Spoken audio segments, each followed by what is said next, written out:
একই রকম ভাবে এটা ইউরিন কালো দেখাচ্ছে। এই যে দেখেন ব্লাডারটা কিরকম দেখাচ্ছে দেখেন, এটা কোনো রেগুলার না, খাজ খাজ হয়ে আছে, মানে ইররেগুলার। এই যে দেখেন কিরকম ভাবে ইররেগুলার আছে। আর আমি একটা 2B নেই, মানে আর একটা ডবল পিকচার নিচ্ছি। এখন দেখেন আর একটা হচ্ছে যে আলাদা অধক্ষেপ বুঝবেন কিভাবে। আলাদা অধক্ষেপ এই যে কিছুক্ষণ আগে যেটা আপনাকে দেখাইলাম, হ্যাঁ,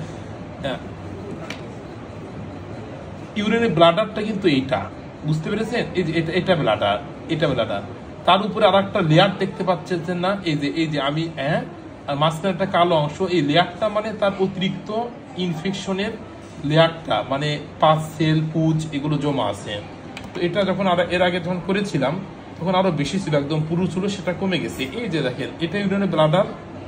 আর একটা যে লেয়ার দেখতেছেন সেটা হচ্ছে আপনার থিকেন্ড ওয়াল, মানে এটা নর্মালি থাকে না, যখন ইনফেকশন হয় তখন ওই ইউরিন ব্লাডার ওয়ালটা থিক হয়ে যায়, আলাদা অধক্ষেপ জমে, সেটাকে বলা হয় সিস্টাইটিস, অর্থাৎ infection of the urine bladder. Stop.